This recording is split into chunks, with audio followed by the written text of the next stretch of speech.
Hello, my name is Michael O'Keefe, aka The Movie Wist. If you enjoy this interview and want to hear more top-notch film industry conversations, please press the thumbs up, subscribe to this channel, and hit the bell to stay in the know. All right, hello Arthur. So tell me, how has your Copenhagen Docs experience been so far? Well, it's been really, really good. I've been here several times before, and so it wasn't. It's a completely new for me. But I mean, I'd never had a world premiere in the main competition, and it's been really, really amazing. People seem to like the film, and it's always so well organized here, and the audiences are really lively and engaging. So I have zero complaints. Zero complaints. That's a good amount of complaints to have. And why don't you I'm tired though. I'm tired. Oh, okay. Well, you're tired. You're tired from having such a great time. Well, yeah, that's the good way to put it, I guess. Yes. And why don't you tell me what the heck your documentary is about, the Helsinki Effect? Helsinki Effect is a story about a meaningless conference that changed the world. Maybe that would be the easiest way to talk about it. So it's about diplomacy in the Cold War era, and about this time during the Cold War, which was called détente. Mm. So it was when tensions between East and West, they were trying to ease them, and there were different mechanisms for this. It was during the Nixon administration, then Ford, and Brezhnev was the main guy in the Soviet Union. And they were trying to come a bit closer to each other, try to lessen the strains of the armaments, nuclear arms race, and other things. Just try to look beyond the differences and maybe see more what people what they have in common. And one of these mechanisms to this was the Conference for Security and Cooperation in Europe, and this took place in Helsinki and Geneva, and the main final stage was in Helsinki in 1975. And nobody or very few really knew what this was all about, because it was really hard to explain and abstract lots of issues that were part of the agenda. And everybody, many, especially in the West, were very skeptical that this actually had any impact. And there was only a propaganda victory for Moscow. But what ended up happening, actually, which only became clear 2 decades later, was that in some ways one could say that this conference marked the beginning of the end for the Soviet Union. Wow. All that in just some conference where people are giving boring speeches, huh? Something like that, yeah. I mean, and that was maybe my first, because it was in Helsinki. So I was looking for a story to tell only through archives, because I was tired or I don't really particularly enjoy the process of filming. So what can I do that's only archives? And this subject kind of was just sitting there waiting for somebody to try to make it into a film. And and then I decided I'll take on the challenge. And then I ran into the fact that, yes, this seems quite boring, but actually I had to read some books on top of looking at the footage, and ended up actually realizing that this could be a pretty important story to tell. I didn't know at the time that it was actually also was going to be timely in terms of what's happening in the world right now. But I began trying to really think of creative ways to make it into an interesting story. And that's where a lot of the methodology of how I approach it came in. We used AI voices to recreate, these transcribed meetings from the time, and other tricks to try to, make it into an engaging and almost maybe entertaining film. Yeah, so you bring some of these transcripts to life with the AI, and tell people about that. At what point in your tale did you decide to work with AI, and how do you believe the AI component complemented your organic, or let's say traditional filmmaking? Well, I mean, because I knew I had hundreds of hours of the archival footage, mostly found here in Finnish archive, not here, but in my hometown Helsinki, in the Right. Finnish archives. and then some other places as well had lots of footage. But those still told lots of surface level things, that what you were supposed to see, because the cameras and the journalists were not invited into the meetings, or they had to leave at some point. And then I discovered through reading the books about this that there's actually like word for word transcribed conversations of what Kissinger and Brezhnev and Ford and Nixon and some other people are talking about. So, okay, I need to bring these into the film because they can tell the tale of what happens below the surface or behind closed doors. And I could have used voice actors. I didn't really want to just use them as, text on screen, because that's not very cinematic, maybe, like a better word. And I used voice actors in the past in similar use cases, but then I tried out these voice cloning softwares and actually realized that this is viable, and it could be actually a very interesting way to tell the story.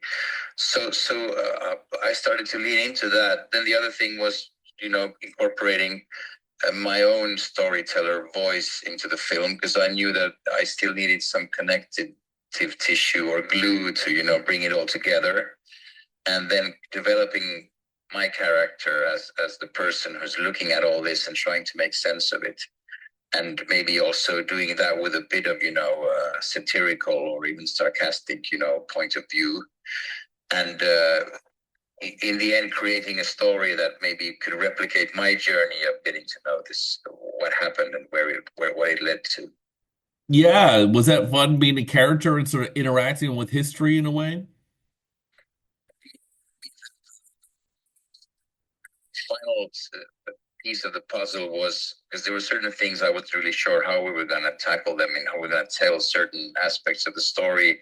And then I came up with this idea: what if I would, create these fictional phone calls to Brezhnev and Kissinger, who were kind of the main characters of the film. One of them really loves this conference, and he's really Brezhnev. He's completely like, this is very important to him and his legacy, and he wants it to be successful. Although in the end he's making a mistake because the agreement actually ended up working not in the Soviet Union's favor. Although he'd be dead by the time that came to light. But then the other guy, Henry Kissinger, he hates this conference. He thinks it's boring. He thinks it's tedious and insignificant, meaningless. He says they can write that agreement in Swahili for all I care. And so I kind of have these two guys who have a completely different take on it. And they're talking, and it's kind of funny. So I thought, what if I would call them up, and ask them to ask them about this, and then have them answer to me through things they've actually said in the meetings or in books. So it's kind of a conversation. Their voices represent what they think, but we can hear them because I clone their voices. It's a gimmick, but it's actually pretty. To me, it felt interesting and a new way to look at history in film. Nice. And tell me about the research you did about Henry Kissinger. What are some of your thoughts regarding him and his legacy? Well, I mean, I'm very ambivalent, or let's say I on one part, I find him fascinating as a character. He's really charming and charismatic, and he's usually the smartest guy in the room. And he's also he's able to also be very effective in he's always reading other people, and he knows this. He knows how to keep people engaged. He's really good at it. You see that in the interviews with him, but you can also read it on the page when looking at these protocols from these meetings. On the other hand, of course, his legacy. I mean, we call Bibi Netanyahu or Putin, for that matter, monsters or even war criminals. I think one could probably put more human misery on blame on Kissinger than any of those other two. So in that sense, was he a good guy? I mean, he has a lot of blood on his hands. That much, I think, research and history will tell you. But in this conference, there's also other bits. I mean, yes, he didn't like it, but he didn't torpedo it. He didn't, just because he wasn't that interested in, he didn't, advise his presidents to, say, let's not do this. He actually kept let it play out, and he didn't sell out his allies. He didn't, when the U.S. allies, they're talking about West Germany or the Brits who were very interested in this conference and wanting to get the best outcome possible. Kissinger he was loyal to the U.S. allies, and that's maybe a difference to the U.S. administration that's currently doing all very, very weird bits and kind of throwing out decades of diplomatic work in the process. So in those terms, Kissinger did the right thing, I guess. But when I told you that he was very convinced of himself always making the right analysis, in the case of the Conference for Security and Cooperation in Europe back in the 70s, he was wrong. So he wasn't always right. He was wrong in terms of that this actually would have a really significant positive outcome for Eastern Europe and then for the ending of the Cold War. And he didn't know it at the time. He, as you said, is such a complicated guy, and he's like I totally agree with you, like a very interesting figure, despite mentioned blood on the hands. And he was, so some of his commentary in recent days, before he passed, was interesting. He would say that NATO was to blame for what was happening in Ukraine. And I guess my next question is, do you believe the end of the Cold War was well managed?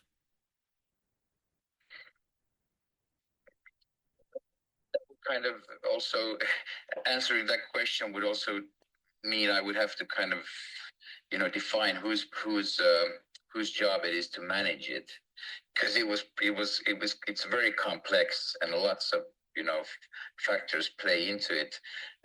Maybe the big mistake that probably everybody made was thinking the Cold War is over, or did it, like, maybe it's just a cyclical thing where you can't. We thought that the European project was a fantastic, had reached kind of a point where everything was good again, and we maybe fell asleep at the wheel. But in a way, things are cyclical. Things go back and forth, and laying blame here and there. I think we in Finland also have been very busy now with thinking of who is to blame for how we got to this point again. Maybe things are a bit more complex than that, and the more you try to manage it, the less you actually end up being able to affect things positively. And then there's blame to go around, I guess. So I think it's kind of, that's beside the point. Kissinger, of course, had always his thoughts, and yes, he had this interesting thing he used to say. I don't know when he started to say. He said to be he said to be an ally of the United States is fatal. And I don't know at which point he came to that conclusion, but it was to be the enemy of the United States is bad, but to be an ally can be fatal, something like that. And I mean, probably true. I mean, history will show that it's not always straightforward to be the U.S. ally. Now that we are, as Finns now have joined NATO, we are now an ally, a military alliance ally of the United States. Let's not hope for our sake that will be fatal. But it is, of course, very complex. Oh, yes. And I kind of crammed in two questions there. So, yeah, no, I get it. In terms of framing and where the chicken and the egg and what is anything anymore. These are big questions, but let's get a little spicy. Let's continue down the hypothetical lane. So if Putin was a character in your documentary and he comes in and he says, "Well, I think that of the Cold War was a geopolitical error." What would your character in this documentary, say to him? That's a really. I would now have to start thinking about maybe making him a character. It's always more fun when they are in the past. I'm thinking of films like Death of Stalin, where it's like it's hilarious portraying these guys, fumbling over each other over the power and that power vacuum that appears, and still have all probably have blood on their hands, or at least a blame to share for terrible things that have happened. And it's funny because it's such a long time ago. Putin is still actively, making decisions that lead to innocent people, children dying. So it's not that fun. It wouldn't be as fun, or there's no the incentive to, make that use comedy there would probably have to really, really well considered on my part. It was easier. Overall, it's easier for me to make films about the past. There's much more anxiety relating to portraying present day. So I probably wouldn't go close to Putin with a stick. And that therefore I don't have a good answer to you. Okay, all right. I did put you on the spot there. So, You did. have you managed to see other documentaries at the Copenhagen Docs Festival? I've seen a couple, yes. I saw a really interesting one about Jeff Buckley yesterday, and I saw two other. I saw one about it was called the Bibi Files about. Oh yeah, I saw that. Netanyahu. Yeah. It was really interesting. I'm seeing another one tonight. So yeah, I've managed to cram in some films as well, but maybe not as many as I would have hoped. Oh. I've been in meetings and having to manage my own screenings and stuff like that. But the Netanyahu one was really it's very well summarized the how Israel got to the point where they are now, and how Netanyahu's corruption is actually one of the driving motivators of his decision making, and how many people have to suffer and die to keep him out of jail. Mm-hmm. That's just freaking terrifying. Oh yes, yeah. We saw a rough cut of that at TIFF. Right. And the Q&A was very uncomfortable. Okay, there were people who were critical of the film there. Yeah. It was ugly. I can imagine, yes. Here that was not the case. What a relief. Was the director there? Sorry? Was the director there? Yes, she was here, yeah. Oh, okay. Yeah, nice. Lovely lady. Yes, and she's made really great films before as well. Oh, absolutely. All right. Well, Arthur, thanks so much for your time. One more question for you. What do you want to accomplish with the Helsinki Effect? What I would like to accomplish, well, I would like for people to enjoy a documentary film about history that maybe has a fresh take on it. So kind of representing a diversity of or how historic filmmaking can be different, and maybe can be also fun. That would be a goal or a achievement in of itself. The other thing is maybe if people could look at what diplomacy is, and how the art of slow diplomacy is actually how sustainable change is accomplished. So we have to as citizens sometimes be patient with our leaders. Of course, demand that they're transparent and principled and all of these things, and also that they're active and work hard towards those means, but also empower them and all the other people involved in diplomacy that actually work towards these goals with patience.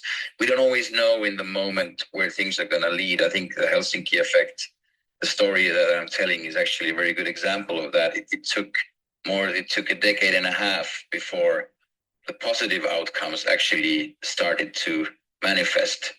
So we don't always know where things lead, but that what we do know is that if this kind of work of diplomacy, we don't do that work, then very few positive outcomes can be achieved. So that's maybe where I would Or I would be just want to remind people that this is important work. Heck yes. Well, thank you so much for your time. Thank you very much.